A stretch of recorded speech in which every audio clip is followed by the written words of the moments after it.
From a lab builder perspective, we are going to load up some taxonomies. We are extremely flexible here, so we know that every organization thinks about skills a little bit differently, and our goal is to be able to support sort of all of those different ways of thinking about skills. We're going to be able to tag skills to labs, as well as tagging skills to activities to really generate that granular data about what people have proven that they can do.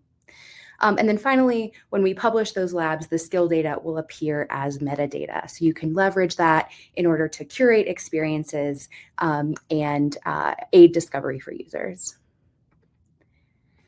And as I mentioned, it's really important that not only is this skill data visual to the learner as they're going through the lab experience, but also that it plugs into the systems where they're seeing their skill data. So we firmly believe that this is not the only solution. We know there's value in self-rating and knowledge-based assessments and inferred data.